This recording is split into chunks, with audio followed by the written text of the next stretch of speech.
Hello everyone, welcome to my channel Suma Girish. Mysore bonda అంటే ఎవరికి ఇష్టం ఉండదు చెప్పండి. కాకపోతే మైదాతో చేస్తారు, అంత హెల్తీ కాదు అని చెప్పి అవాయిడ్ చేయడమే. కానీ మామూలుగా ఈ మైసూర్ బోండాని టొమాటో చట్నీతో తింటే చాలా టేస్టీగా ఉంటుంది. చేసిన ప్రతిసారి లోపల పిండి పిండిగా ఉండడము, లేకపోతే ఆయిల్ ఎక్కువ లాగడము ఉంటుంది.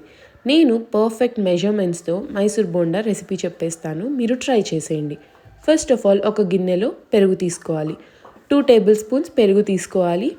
దాని తర్వాత 1/2 స్పూన్ సోడా ఉప్పు, టేస్ట్కి సరిపడా సాల్ట్ యాడ్ చేసుకోవాలి.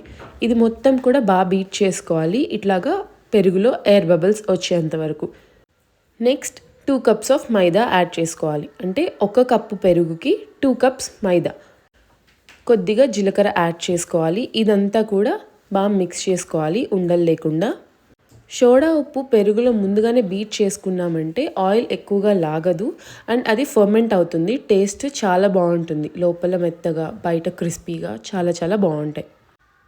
తర్వాత కొద్దిగా వాటర్ యాడ్ చేసుకుంటూ పిండి ఈ కన్సిస్టెన్సీకి వచ్చేంత వరకు కూడా మిక్స్ చేసుకోవాలి. వాటర్ క్వాంటిటీ అనేది పెరుగు ఉండేదాన్ని బట్టి ఉంటుంది. పెరుగు గట్టిగా ఉంటే వాటర్ ఎక్కువ పడతాయి, పెరుగు కొంచెం పలచగా ఉంటే వాటర్ తక్కువ పడతాయి. పిండిని బాగా మిక్స్ చేసుకున్న తర్వాత ఒక 1 అవర్ పాటు పక్కన పెట్టేసేయాలి. దీనికి ఓవర్ నైట్ ఫర్మెంటేషన్ ఏం అవసరం లేదు. చూసారు కదా ఎంత బాగా పొంగుతున్నాయో. దీనిలోకి పర్ఫెక్ట్ కాంబినేషన్ అయితే టొమాటో చట్నీ. ఆ రెసిపీ కూడా పోస్ట్ చేస్తాను, స్టే ట్యూన్. ఈ మైసూర్ బోండా తినే కొద్దీ అసలు ఆయిల్ లేకుండా ఇంకా తినాలి అనిపిస్తుంది అనమాట. సేమ్ ఈ ప్రాసెస్లో ట్రై చేసి చూడండి.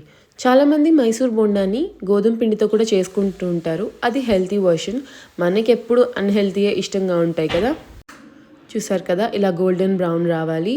మనం కొద్దిగా సోడా ఉప్పు వేసినా కూడా ఎంత బాగా పొంగాయో చూడండి. సోడా ఉప్పు ఎక్కువైనా కూడా ఆయిల్ ఎక్కువ లాగేస్తుంది. బోండాలు తింటుంటే ఆయిల్ తాగుతున్నట్టే ఉంటుంది. దీన్ని ఇంకా ఎక్కువ క్రిస్పీగా కావాలి అనుకుంటే ఈ కలర్లో ఉన్నప్పుడు పక్కకు పెట్టేసి డబుల్ బాయిల్ చేసుకోవాలన్నమాట. అప్పుడు మనకి నచ్చినట్టు క్రిస్పీగా ఉన్నా కూడా ఆయిల్ కొద్దిగా ఎక్కువ లాగుతుంది.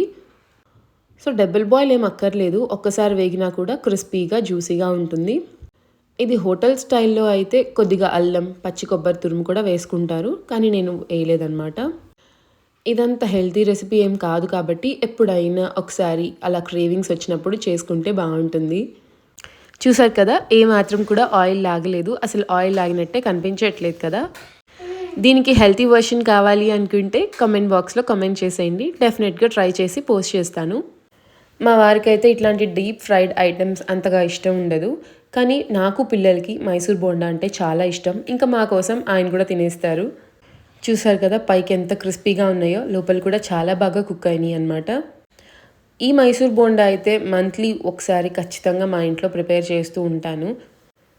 మీరు కూడా ఇంట్లో ఈ మెజర్మెంట్స్తో ఒకసారి మైసూర్ బోండా ట్రై చేసి చూడండి. మీకు ఎలా అనిపించిందో డెఫినెట్గా కామెంట్ చేసేయండి. Subscribe to my channel Suma Girish.